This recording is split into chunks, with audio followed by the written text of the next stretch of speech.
మొత్తం అన్ని channels live. Chandrababu Naidu గారు ఇప్పుడు అమరావతి మొత్తం పరిశీలిస్తారు. తెల్లవారుజాము నారాయణ గారు వచ్చి అక్కడ కూర్చున్నాడు చంద్రబాబు గారి ఇంటి గారు. ఏంటంటే చంద్రబాబు నాయుడు గారిని తీసుకుని వెళ్ళాలి. వచ్చాడు, బస్సు ఎక్కారు ఇద్దరు కలిసి. బోని ప్రజావేదిక పడగొట్టిన దగ్గర నుంచి మొదలు పెడతారు. ప్రజావేదికని పడగొట్టి చూశారు. అక్కడి నుంచి మొత్తం అమరావతి అంతా బస్సు వేసుకు తిరిగారు. బస్సు వేసుకు తిరిగి ఏంటో అంతా అయిపోయిన తర్వాత పవర్ పాయింట్ ప్రెజెంటేషను. దాంట్లో ఒక విలేకరు గారు కుంటితనంగా అడిగాడు.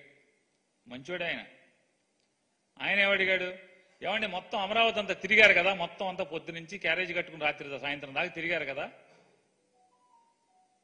ఇది సంపద సృష్టించి అమరావతి నిర్మాణం చేస్తాను, ఇక్కడ సంపద ఉందన్నారు కదా, ఎంత అవుద్ది, ఎప్పుడులో పూర్తి చేస్తారన్నారు.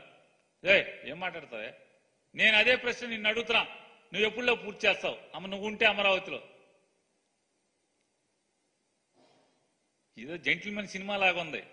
వెంటనే లేచి మామూలుగా నాలాంటి ఉంటే అడిగాడు, అయితే నువ్వు రిజైన్ చేసి నాకు ఇవ్వు, నేను ఎప్పుడులా చెప్తానని చెప్పేవాడు. అంటే అమాయకులైన విలేకరు ఎదురు మాట్లాడలేరనే కదా. మాట్లాడితే ఆయన అయితే మామూలుగా ఏదో కేసు పెట్టి లోపలేద్దామని. ఇప్పుడు వేస్తున్నారు కదా తప్పుడు కేసులు పెట్టి. 2020, 2019, 2021 అప్పుడు జరిగిన సంఘటనలంట ఇప్పుడు ఎఫ్ఐఆర్లు కట్టి విచారణ చేస్తారంట 3 ఏళ్ల తర్వాత, 4 ఏళ్ల తర్వాత. ఇదేనా ఎర్రబుక్? ఈ ఎర్రబుక్లో రాసుకున్నాయి ఈ దొంగ కేసులన్నీ.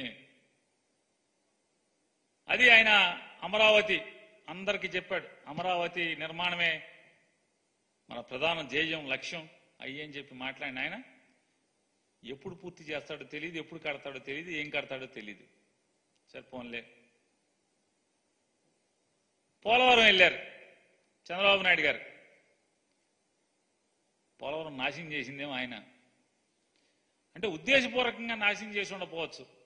ఆత్రం 2016లో మొదలుపెట్టి మొత్తం సినిమాల్లో చూపించినట్టుగా మంత్రదండం ఇట్లా అనగానే మొత్తం డ్యామ్ నిర్మాణం చేసేట్టుగా పోలవరం డ్యామ్ని వాస్తవంగా డ్యామ్ వేసుకున్నదేమో, డ్యామ్ ఏమో ట్రాన్స్ట్రాయల్లో ఏమో టెండర్ వేస్తే వాళ్ళ దగ్గర నుంచి ఒక కొత్త జీవో తీసుకొచ్చి దాన్ని ఆయనకి నచ్చిన వాళ్ళకి వర్కులన్నీ కూడా పంపకం చేశాడు.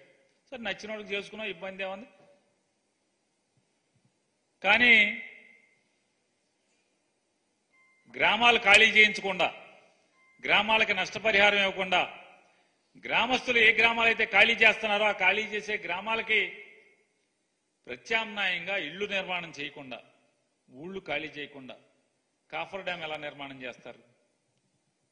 కాఫర్ డ్యామ్ నిర్మాణం చేస్తే ఏమవుతుంది? ఊళ్ళు మునిగిపోతాయి కదా. పోనీ డైవర్షన్ ఛానల్ ఇచ్చారా?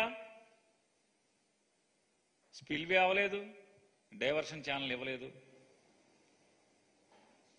ఇవ్వకుండానే సైమల్టేనియస్ గా upper coffer dam, diaphragm wall, lower coffer dam, spillway మొత్తం అన్ని ఒకేసారి మొదలుపెట్టి ఊళ్ళు ఖాళీ చేయకుండా. కొంత దూరం కాఫర్ డ్యామ్ కట్టిన తర్వాత వాళ్ళకి అర్థమైనట్టుంది. ఎవడో ఇంజనీర్ చెప్పాడు, sir coffer dam, upper coffer dam మూసేస్తే మొత్తం ఊళ్ళు మునిగిపోతాయండి, మరి నది వెళ్దు కదా అంటే, అయితే మధ్యలో బొక్క వదిలేయండి. ఆ మధ్యలో కాఫర్ డ్యామ్ పూర్తి చేయకుండా ఆపేయటం వల్ల ఏమవుద్ది? వాటర్ దిగదాన్ని వెలాసిటీ, హై వెలాసిటీతో కట్టినటువంటి డయాఫ్రామ్ వాల్ మొత్తం కొట్టుకుపోయింది. ఎంత లోతు కొట్టుకుపోయిందో తెలియదు.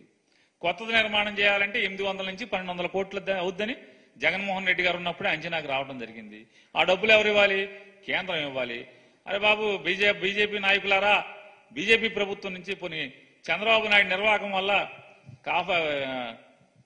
డయాఫ్రామ్ వాల్ కొట్టుకుపోయింది, కింద భూమిలో గోతులు పడిపోయినాయి, కొత్త డయాఫ్రామ్ వాల్ కట్టండి అంటే, లేదు మాకు టెక్నికల్ టీం వచ్చి అది సర్టిఫై చేస్తే గానీ దాని మీద ఏం నిర్ణయం తీసుకోలేము. ఏతావాత చంద్రబాబు నాయుడు, భారతీయ జనతా పార్టీ ప్రభుత్వం కలిసి కదా పోలవరం డ్యామ్ని ఇలా నాశనం చేసి వాళ్ళు ఇట్లా ఈ రకంగా. ఇవాళ జగన్మోహన్ రెడ్డి గారు coffer dam, upper coffer dam పూర్తి చేయటమే కాకుండా స్పిల్వే పూర్తి చేసి మొత్తం యాఫ్రాన్స్ అని నిర్మాణం చేసి నీళ్లన్నీ కూడా డైవర్షన్ చేసే పరిస్థితి ఏ స్థితిలో ఎవరికి వచ్చింది? జగన్మోహన్ రెడ్డి గారి ప్రభుత్వంలో కదా.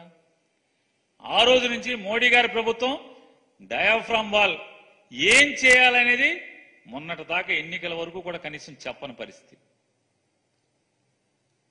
వెళ్ళి ఏం చేయాలంటే చంద్రబాబు నాయుడు గారు ఏమండి పోలవరం ఏంటి ఎప్పుడు కడితే ఎప్పుడు పూర్తవుద్దండి, ఏమో నాకేం తెలుసు. ఆయన అపర మేధావి, 40 ఏళ్ళ ఇండస్ట్రీ అనుభవకుడు, 72% పోలవరం నేను నిర్మాణం చేసేసాను అని చెప్పేటువంటి ఆయన లెక్క ప్రకారమే 72 చేస్తే మేమేమీ చేయలేదనుకుంటే మరి మిగతా 38% ఎంతసేపు? 2 ఏళ్లలో 78% కట్టినోడివి మిగతా 30% ఎప్పటిలోపు కట్టాలి? పోనీ ఆ 28% ఎప్పటిలోపు కట్టాలి? పోనీ మేము 8% కట్టామనుకుందాం, నువ్వు చెప్పే లెక్కలు, నువ్వు దొంగ లెక్కల ప్రకారం. మేమైతే డ్యామ్ ఏమన్నా కడితే మేమే కట్టాం. స్పిల్వే పూర్తిగా పునాదులు అప్పు చెప్తే స్పిల్వే పూర్తి చేసింది మేము, నీళ్లు డైవర్షన్ చేసింది మేము, కాఫర్ డ్యామ్ కంప్లీట్ చేసింది మేము. ఇవాళ ఎప్పుడు పూర్తి చేస్తామో తెలియదు. పోలవరం ఎప్పుడు పూర్తవుద్దో నాకే తెలియదు. చంద్రబాబు నాయుడు గారు ఒకసారి ఆయన ముందేం మాట్లాడాడు, వెనకేం మాట్లాడాడు ఒకసారి చూద్దాం. తల్లికి వందనం లాస్ట్ పెట్టి మళ్ళీ చెప్తున్నా, నాణ్యమైన కరెంటు రావాలంటే, కరెంటు రేట్లు పెరగకుండా ఉండాలంటే తెలుగుదేశం జనసేన రావాలి. టారిఫ్స్ పెంచకుండా నాణ్యమైన విద్యుత్ అందజేస్తా ఉన్నారు. అట్లాగే లాసెస్ చెప్పాలి కదా, ఇప్పుడు చెప్పాను నేను. నువ్వు చెప్తున్నావు నాకు, నేను ఉండే వాస్తవ పరిస్థితి కాదు సార్. అతనేవాడు ముందేం చెప్పాడు, జగన్మోహన్ రెడ్డి గారు ఉన్నప్పుడు ట్రూ అప్ ఛార్జెస్ వేస్తున్నారు,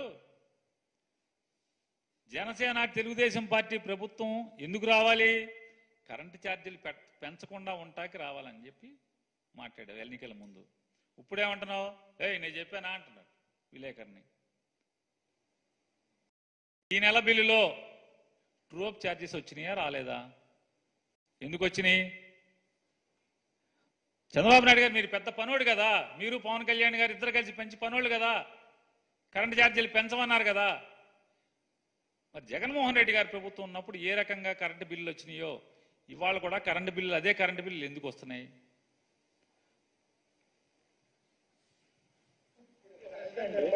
అమరావతిని నిర్మించలేదు. ఈ రోజు మీరు మొత్తం విజిట్ చేశారు కదా సార్, అప్రాక్సిమేట్లీ దీని నిర్మాణానికి ఎంత ఖర్చు అవుతుంది, మీరు ఎన్ని రోజుల్లో చేస్తారు? ఇప్పుడు నిన్ను అడగాలి, నేను క్వశ్చన్ విలేకరుని అడగాలంట. నిన్ను నేను నియమిస్తే నువ్వు 18,000 మళ్ళీ చెప్తున్నాను చూడండి, రాసి పెట్టుకోండి. మళ్ళీ 15,000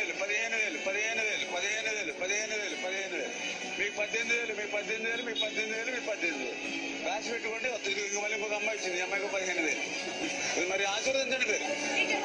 ఓకే, థ్యాంక్ యూ అమ్మ. మీకు బాండ్ కూడా ఇచ్చాం రాసి, మీ దగ్గర పెట్టుకోండి బాండ్, రేపు పొద్దున ఆటోమేటిక్ అయిపోతుంది.